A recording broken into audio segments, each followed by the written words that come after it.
You can tell a lot about a movie from its trailer. Oftentimes, a trailer gives the potential viewer big clues about what is in store when they get to the theater, but occasionally, they can be put together in such a way that they mask a pretty poor film. Today, we're discussing 10 bad movies which had epic trailers, so don't go anywhere. Let's get started into it then. First up is The Village. This M. Night Shyamalan movie was truly one of the worst films of 2004. The trailer provided movie fans with a glimpse into a mysterious world, a village in the middle of nowhere, terrorized by strange beings.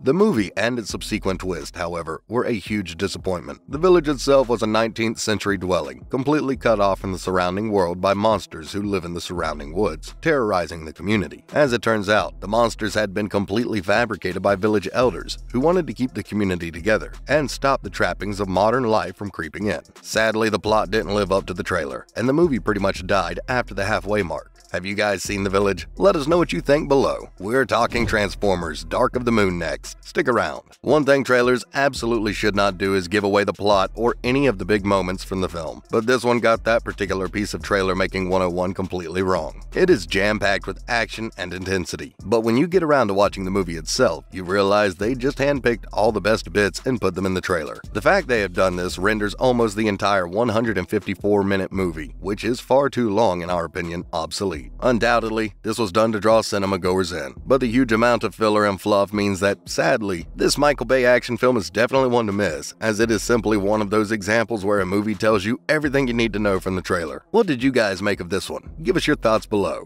You may lose your faith in us, but never in yourselves. Intolerable Cruelty is up next. George Clooney and Catherine Zeta-Jones. What's not to love, right? Well, a lot about this 2003 disappointment actually. The trailer shows us everything we would expect to see in a mid-2000s rom-com. A sharp-tongued divorce attorney who is, of course, almost predictably anti-love. Things take a turn to unsurprising town when Clooney's character falls for his client's wife. However, the movie itself is a shell of the trailer. We find out in the movie that somewhat inexplicably, there are hitmen intertwined into this messy arrangement, which the trailer gave us no hint of. Maybe that's the intolerable bit. It's also predictable, apart from the aforementioned hitman running about trying to kill the main characters. And it was never going to challenge at the Academy Awards with the cheesy and often pretentious dialogue it has become famous for. Have you guys seen Intolerable Cruelty? Let us know your favorite Clooney movie below. You're late. This is a $3 billion class action lawsuit. The architect of our defense has been arrested for— We're discussing The Beaver now. Stay with us. This one was much darker than the trailer ever made out. On the surface, it appeared as though Mel Gibson's character was experiencing some issues. He clearly is. But these can all be solved with the appearance of a little beaver puppet. It turns out his problems run much deeper than that. The trailer lulls us into a false sense of security that the film is actually a lighthearted story about family troubles, when it is anything but. In one horrific scene, Gibson's Walter chops off his arm after becoming too attached to the puppet and ends up quite obviously in a psychiatric hospital. I mean, there's nothing wrong with a good psychological thriller, but that is not how this one was marketed. It also involves some pretty weird subplots involving the son, which appear to make no sense. Give us your thoughts on this one below. Be like you. Then I got older, just want to be anybody else.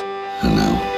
Next up, it's The Weatherman. Similar to The Beaver in the way it was portrayed in the trailer, this 2005 Nicolas Cage flick appears to be a lighthearted look at a meteorologist's attempt to reconnect with his family, while the trailer shows Cage teaching his daughter how to use a bow and arrow. The themes during the film are a little more adult-centered than simple familial matters. During the movie, we explore issues such as death, cancer, pedophilia, and divorce, leading to claims that the trailer was advertising a completely different film altogether. The feel-good factor from the preview is completely missing in the actual film, and whoever cut together that trailer has a lot to answer for. The Hills Have Eyes 2 is coming through now. The original was a relatively successful horror flick, so when the sequel was announced, horror fans looked on in quite anticipation. And when the trailer dropped, it seemed as though the creative team behind it had done another decent job, with plenty of action and gore to keep us guessing. When the movie was released in theaters, though, it was a huge disappointment, with the awful and limited dialogue coming in for huge criticism. It was also pointed out that there were large plot holes in the story, and the characters and their arcs made little sense. I mean, it wasn't even scary either, which was the whole point, right? After basically giving everything away in the trailer, fans of the original came out of the theaters after watching this one extremely bitter. Did you guys watch this one?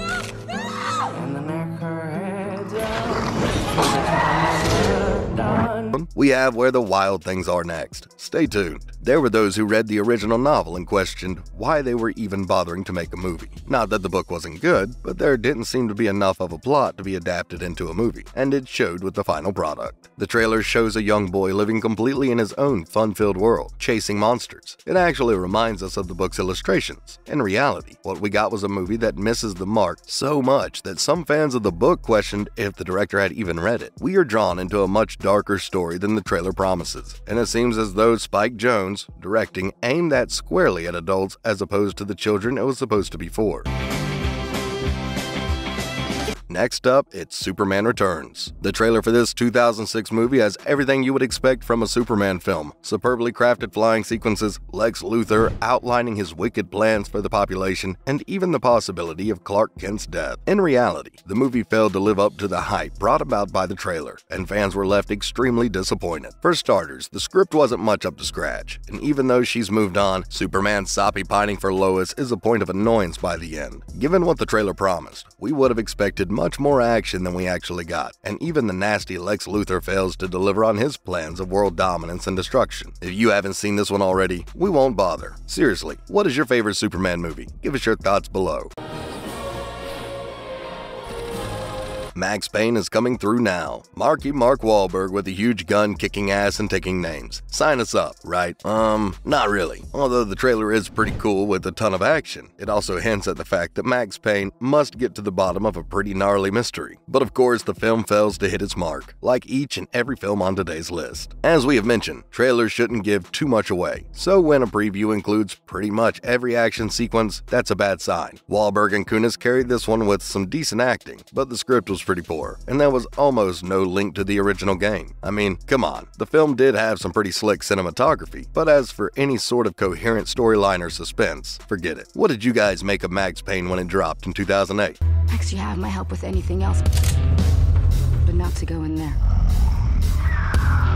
And finally, it's The Last Airbender. Stay with us. Fans of the epic animated series were psyched when it was announced we would be treated to a live-action film. And it appeared the creative minds behind the movie had hit a home run when the trailer dropped, with some stunning visuals and plenty of action scenes that would have excited expectant fans. However, to say the movie tanked would be a complete understatement. It was dull and had no real connection to the animated series. M. Night Shyamalan's second entry on today's list was full of bad acting and even worse dialogue, and owing to the performance of the first film, subsequent plans for a second and third were thankfully shelved. One who can bring balance to a world at war.